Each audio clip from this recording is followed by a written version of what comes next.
निश्चितपणे ज्या वेळेला शेतकरी सुखावेल त्यावेळेला खऱ्या अर्थाने देशाची प्रगती होईल असं म्हटलं तर वावगं ठरणार नाही. आपण पाहतोय की या ठिकाणी आपण शिंदे साहेब सांगितलं की औद्योगिक क्षेत्र आहे, पण औद्योगिक क्षेत्र शेतकऱ्यांसाठी काय करतोय याचा सुद्धा सभापती महोदय आपण तपशील घेतला पाहिजे. आमच्या जवळ JSW ची कंपनी आहे. आज त्यांनी कालच सांगितलं पशुसंवर्धन मेळाव्यामध्ये की JSWच्या माध्यमातून 3.5 ते 5 कोटी रुपयाचा निधी शेतकऱ्यांच्या कल्याणासाठी दिला जाणार आहे. मग आपल्या इकडचं औद्योगिक क्षेत्र कुठे आहे की ज्याच्या माध्यमातून माझा शेतकरी पुढे जायला पाहिजे, ज्याच्या माध्यमातून माझ्या शेतकऱ्याला मदत व्हायला पाहिजे. अशा प्रकारचं काम आपण बैठक लावून या ठिकाणी औद्योगिक क्षेत्रातल्या मंत्र्यांनी सांगितलं पाहिजे की CSR फंडातून सुद्धा माझ्या शेतकऱ्यांना त्या ठिकाणी विविध योजनांचा लाभ मिळाला पाहिजे. त्या उद्देशातून काम केलं गेलं पाहिजे. हे बोलत असताना या ठिकाणी सांगतोय की बोलत असताना सांगायचं वाटतं की ज्या प्रकारे शासनाने आपल्याला योजना दिल्या आहेत त्या योजना जर सर्वसामान्य शेतकऱ्यांपर्यंत पोहोचल्या तर खऱ्या अर्थाने शेतकऱ्यांचा विकास होईल. याच्यामध्ये अधिकारी वर्गाने सगळं लक्षात घ्यायला पाहिजे की माझ्या शेतकऱ्यांना सर्वसामान्यांना ज्या ज्या काही योजना आहेत त्या योजना आपल्या माध्यमातून शेतीच्या बांधावर मिळायला पाहिजे. त्यांना त्या प्रकारे कुठल्याही प्रकारचा त्रास होता कामा नये. त्यांना योजनेचा लाभ मिळाला पाहिजे, त्यांना सबसिडी मिळायला पाहिजे. ज्या ज्या काही कृषी क्षेत्रातनं आपल्याला मिळतात राज्य सरकारकडून असेल किंवा आपल्या जिल्हा परिषद मधून असेल त्यांना लाभ मिळाला पाहिजे.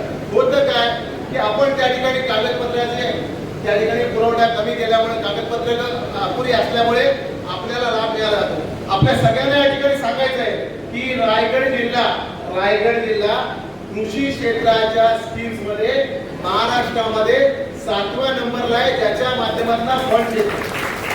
आणि मग जर 7व्या नंबरला महाराष्ट्रामध्ये असेल तर खऱ्या अर्थाने आपल्या योजना सुद्धा त्या पद्धतीनेच ज्या माझ्या शेतकरी बांधवांना मिळाला पाहिजे. एक तळमळ आहे मनामध्ये, एक या ठिकाणी ठाम विश्वास आहे की माझा शेतकरी बांधवांना माझ्या खात्याच्या माध्यमातून सगळ्या योजना मिळाल्या पाहिजे. सर्वसामान्य ज्या ज्या योजना त्या सुद्धा मिळाल्या पाहिजेत, राज्य सरकारच्या पण मिळाल्या पाहिजे, जिल्हा परिषदच्या मिळाल्या पाहिजे. हे बोलत असताना मला निश्चितपणे माहिती आहे की कृषी खातं बोललं की पशुसंवर्धन खातं बोललं की सगळेजण या खात्यापासून लांब पडायचे. परंतु मी तुम्हाला सांगतोय मला ज्या दिवशी खातं मिळाले मी निश्चितपणे स्वतःला भाग्यवान समजतो की या बळीराजाची सेवा करण्याचं भाग्य मिळालं पाहिजे. आणि निश्चितपणे परमेश्वरला पण माहिती आहे की ज्याच्याकडे खातं देतोय तो या खात्याचा निश्चितपणे विकास करेल असा ठाम विश्वास त्याच्या सुद्धा मनात होता. म्हणून आज या ठिकाणी मला हे खातं मिळालं. कोणताही असू द्या, परंतु ज्या वेळेला समाजाने तुम्हाला स्वीकारलंय, ज्या वेळेला समाजाची सेवा करण्याची संधी आली त्या सेवेमध्ये कुठलीही कसूरता होता कामा नये आणि समाजाच्या शेवटच्या तळागाळ्या माणसापर्यंत माझी सेवा पोहोचली पाहिजे. हाच उद्देश घेऊन आज या ठिकाणी मी निघालेला आहे. मला माहित आहे की वेळ कमी आहे, परंतु आपल्या सगळ्यांना या ठिकाणी ठाम विश्वास देऊन सांगतोय की जे जे काही प्रश्न असतील, जे जे काही शेतीविषयी तुम्हाला काही अडचण असेल, एक शेतकरी सभापती म्हणून सर्वसामान्यांच्या पाठीचं अभिवाचन आज या ठिकाणी देत आहे. आपण पाहतो की अल निनोचं संकट आपल्या सगळ्यांवरती होतं. आजपासून आपल्या बळीराजाने सुकावलेलं आहे. खऱ्या अर्थाने कालपासून पावसाला सुरुवात झाली आहे. अल निनोच्यामुळे जे पॅसिफिक ओशियन आहे त्याच्यामुळे कमी दाबाचा पट्टा त्या ठिकाणी निर्माण झाला आणि तो कमी दाबाचा पट्टा निर्माण झाल्यामुळं पावसाला उशीर झाला. खरं म्हटलं तर आम्ही त्या ठिकाणी या कृषी खात्याच्या माध्यमातून शेतकऱ्यांना जागृत करण्याचं काम केलं आहे. प्रत्येक ठिकाणी बैठका झाल्या, त्या बैठकांच्या मधून पेरणी करायची होती, ती पेरणी थोडी उशिरा करा असं सुद्धा त्या ठिकाणी आम्ही सांगितलं आहे. कृषी खात्याच्या माध्यमातून रोज डेली अपडेट्स आम्ही घेत आहोत. निश्चितपणे या खात्याच्या माध्यमातून चांगलं काम करण्याचा मानस आमचा आहे.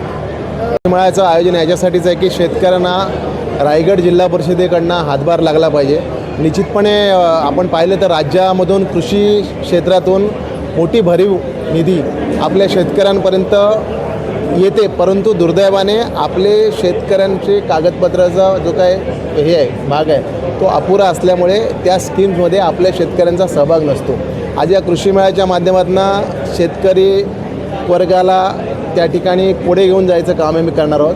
निश्चितपणे ज्या ज्या काही स्कीम्स असतील, ज्या ज्या काही योजना असतील त्याच्या माध्यमातून शेतकरी सधन झाला पाहिजे, शेतकरी सुदृढ झाला पाहिजे, याच्यासाठी या मेळाव्याचं आयोजन आहे. मला माहीत आहे की CSR फंडातून सुद्धा ज्या ज्या काही या ठिकाणी कंपन्या असतील किंवा इतर औद्योगिक बिझनेस असतील त्यांच्या माध्यमातून सुद्धा शेतकऱ्यांना जे काय निधी उपलब्ध करायचा आहे तो सुद्धा या ठिकाणी प्रयत्न आहे. आपल्याला माहीत असेल की आत्मनिर्भरतेच्या दृष्टिकोनातून भारताची वाटचाल झाली आणि आपण खऱ्या अर्थाने शेतकऱ्यांना सुदृढ करायचं असेल, पंतप्रधान मोदीजींचं आणि देवेंद्रजींचं जर स्वप्न साकार करायचं असेल तर शेतकऱ्यांना पुढे घेऊन जाणं हेच या मेळाव्याचा खऱ्या अर्थाने उद्देश आहे.